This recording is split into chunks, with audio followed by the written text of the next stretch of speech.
بسم الله الرحمن الرحيم. هل هناك علاقة مباشرة بين الأحلام وبين الكنوز؟ وهل يمكن أن تكون الأحلام وسيلة من وسائل كشف الكنوز؟ لأنه تأتي أسئلة متعددة في هذا الباب على أساس أن بعضهم يرى في مكان معين أو يحفر في مكان كذا أو غيرها فيسأل. فنحن نريد أن نجيب على هذا السؤال لكن بالتدريج. أولا سأعرض في تلك الحلقة بعض القصص المشهورة القديمة في العثور على الكنوز بسبب الرؤية أو بسبب المنامات، ثم بعد ذلك سنحلل المسألة إن شاء الله تعالى إن اتسع الكلام في تلك الحلقة أو في الحلقة التي بعدها إن شاء الله تعالى حتى نعطي الكلام حقه. فمن تلك القصص التي كان المنام سببا في كشف كنز من الكنوز عدة قصص موجودة في كتب التاريخ، منها قصة عبد المطلب جد النبي صلى الله عليه وسلم. كان الحلم سببا في اكتشافه كنز الكعبة وزمزم، يعني لأن كان زمزم مطمورة مدفونة وداخلها كنز الكعبة، فجيء في المنام، وده موجود في سيرة ابن هشام وسيرة ابن إسحاق طبعا وغيرها من كتب السير اللي ذكرت عبد المطلب جد النبي صلى الله عليه وسلم. فعبد المطلب في المنام جاءه أو أتاه آت وقال احفر طيبة، احفر المضمونة، احفر زمزم مرات عديدة، ثم أرشده إلى مكانها، كل هذا في المنام. فذهب إلى المكان الموصوف في المنام وحفر، وجد زمزم، وجد معها كنز الكعبة. كنز الكعبة كان عبارة عن سيوف غالية وأدرع ودروع ومعه غزالة من الذهب، يعني معناه أن أموال ضخمة. ولذلك لما وجدت قريش عبد المطلب قد عثر على هذا الكنز جاءوا عليه وقالوا لابد أن تقتسم معنا، لابد أن تعطينا ونكون شركائك، واجتمعوا عليه. ولم يكن عنده عدد من الأولاد إلا عنده ابن واحد هو الحارث، فنذر إنه إن أعطاه الله 10 من الولد يذبح العاشر منهم، وكان العاشر هذا جد النبي صلى الله عليه وسلم. وبعدين حصل القصة المشهورة اللي هي بيسموها الذبيح الثاني. الذبيح الأول سيدنا إسماعيل، والذبيح الثاني عبد الله والد النبي صلى الله عليه وسلم، لأنه قالوا أن عبد المطلب أراد أن يذبحه ولكن اجتمعوا عليه وقالوا طيب افديه بالإبل، فما زال يضع 10 إبل وتخرج القسمة عليه حتى وصلت إلى 100 من الإبل، وبعدين فدي ب100 من الإبل. فاشتهر، وإن كان القصة دي بعض المحدثين كالشيخ الألباني ضعيفها، لكن هي في كل كتب السير. ولذلك يقال الذبيح الأول إسماعيل، سيدنا إسماعيل على الراجح صلى الله عليه وسلم، والذبيح الثاني والد النبي صلى الله عليه وسلم عبد الله. فالشاهد في القصة إن المنام اللي دلوا على زمزم كان سببا في اكتشاف كنز الكعبة اللي هو كان كنزا ثمينا، وحاول وتحاكموا مع عبد المطلب أيضا في قصة طويلة، يعني وفي النهاية خضعوا له وعلموا أن ذلك يعني أمر أو شيء من عند الله، يعني فتحا على عبد المطلب. ودي كانت تعتبر يعني العلماء يحكون على أساس أنها كلها إرهاصات على بعثة النبي صلى الله عليه وسلم. الشاهد يبقى قصة عبد المطلب فيها أن المنام أو الحلم كشف كنز الكعبة. في قصة أيضا لعمير بن وهب، صحابي جليل. عمير بن وهب كان في الجاهلية كان يقال له شيطان قريش، عمير بن وهب الجمحي، وهو الذي يعني كان يعني عينا على المسلمين في بدر. والقصة مع صفوان بن أمية مشهورة، لما قعد بعد بدر يتذكران القتلى، وكان ابن يعني كانوا يتحدثان عن قتلى بدر، فكان عمير له ابن مأسور عند المسلمين، فقال عمير: لولا دين وصبية صغار لذهبت إلى محمد وقتلته. ده عمير بن وهب.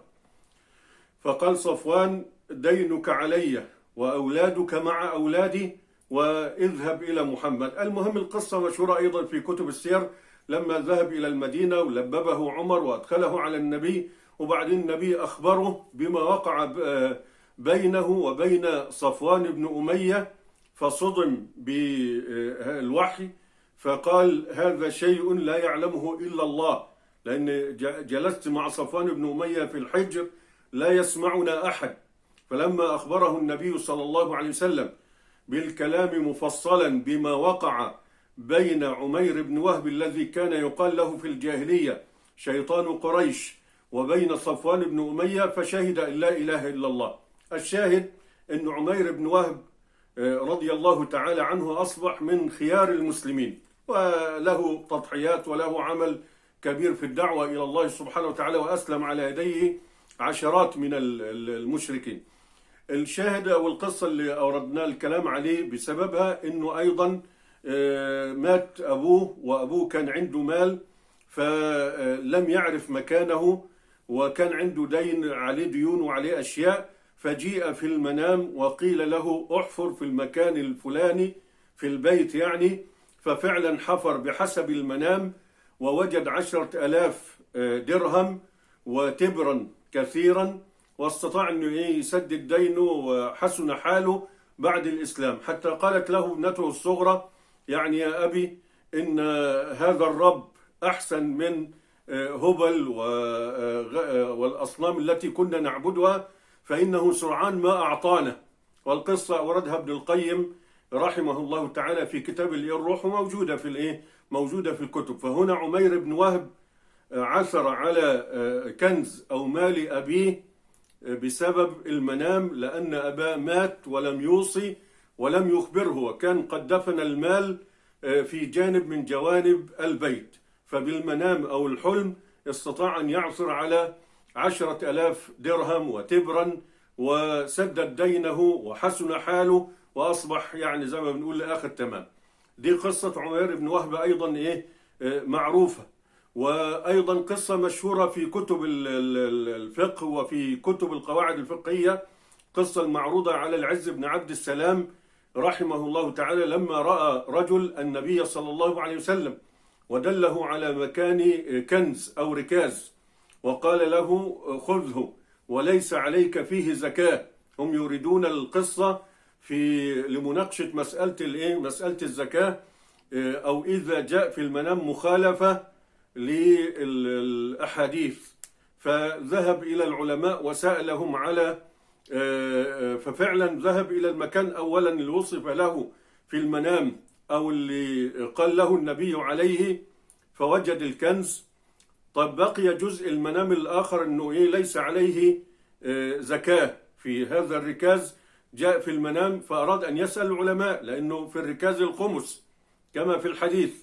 فسأل بعض العلماء قالوا: ما دام صحت الرؤيا فليس عليك شيء. فسأل العز بن عبد السلام سلطان العلماء فقال: لا، هو أخبرنا النبي صلى الله عليه وسلم في اليقظة أن في الركاز الخمس، فإذا فرضا أنه قال لك في المنام فكلامه في اليقظة يرجح على كلامه في المنام إن صح أنه كلامه، لأن النبي لن يخالف شريعته، لكن من باب البيان.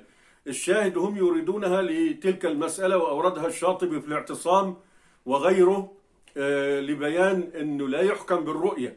لكن الشاهد هنا في مسألة أنه عثر الرجل على الركاز أو الكنز في المنام، أرشده إليه النبي صلى الله عليه وسلم في المنام، وقد عملنا فيها حلقة كما عملنا في قصة عبد المطلب أيضا حلقة أخرى. تمام، وتجدون هذا كله إن شاء الله تعالى في أول تعليق. وعملنا حلقة أخرى عن قصة وردت في بعض كتب الأدب في كتاب التنوخي، الفرج بعد الشدة، وخلاصتها أن رجلا مصريا كان أبوه غنيا ومات أبوه وترك له ثروة، والولد أو الابن كان متلافا مسرفا المهم ضيع الثروة، لم يبقى عنده إلا البيت، فافتقر واشتدت عليه الحاجة بعد الغنى، فرأى في المنام أن غناك أو كنزك في أصبهان. المهم أنه سافر إلى أصبهان وقبض عليه وأشياء من هذا القبيل، وبعدين علم من هناك مكان كنز في القاهرة، فعاد إلى القاهرة ووجد الكنز في بيته بحسب ما وصف له الضابط، في قصة طويلة لا نريد أن نعيدها لأنها أيضا موجودة في أحد الفيديوهات، وستجدون الرابط إن شاء الله تعالى تحت الفيديو. ومرت حلقة سابقة للنجدي أيضا اللي رأى في المنام أن غناك أو كنزك في العراق، وراح العراق، وبعدين بعد ما اشتغل وتعب والمهم وقعد 6-7 سنوات ورجع أيضا، وقد أخبره يعني رجل عراقي في بصري بأنه البصري كان في بلد النجدي وأنه كان مع العثمانيين ودفن كنزا في المكان الفلاني، فأرشده على الكنز، فرجع إلى بلده واستخرج الكنز. وهذه القصص يعني حكيناها وأوردنا مصادرها وأوردناها في حلقات مستقلة لنبين أن المسألة حاصلة وموجودة. وقد حكى ابن القيم رحمه الله تعالى في كتاب الروح عدة قصص من هذا الباب، حتى أنه يعني طول فيها وأتى بأشياء عجائب ربما نأتي عليها في الحلقة القادمة. وخلاصتها أن بعض الناس كانوا متخصصين على كلام ابن القيم ده في كتاب الروح، أنه كان يأتيهم الناس، يعني من ضمن القصص أن امرأة جاءت بفاعل أو فواعل اللي هم بيهدوا ليهدموا بيتا، فقالوا يعني البيت شكله كويس ليه بتديه؟ قالت لأن أبي كان لديه ثروة كبيرة ولا أجدها فأعتقد أنها مدفونة. قالوا فاذهبي إلى فلان فإنه يعني ينام ويعرف لك من أبيك. فالمهم فالرجل نام فأرشده إلى مكان معين، ده كله في المنام، وأخبرها فحفرت فوجدت المال، فقالت يعني المال قليل ومال أبي كثير، فرجعت إليه فرأى في المنام أيضا مكانا آخر فأخبرها في إلى ثالث. قصة طويلة أيضا. وقصة المسفلة عند أهل اليمن فيها إشكالات كثيرة، لكن المقصود من ناحية البداية أو من ناحية الأصل أن يمكن أن يقع، لكن هناك إشكالات كثيرة والتباسات ما بين الرؤية وما بين حديث النفس وما بين الأحلام من الشيطان، وبخاصة عند الموسوسين ومن أصابهم نوع من المس أو نوع من السحر، فيقع لهم هذا كثيرا، فيلتبس عليهم الأمر ويعني يختلط الحابل بالنابل كما يقولون، ولا تتميز عندهم الرؤية الحقيقية من الحلم من حديث النفس أيضا. وهذا الكلام سنفصله إن شاء الله تعالى في الحلقة القادمة. والسلام عليكم ورحمة الله وبركاته.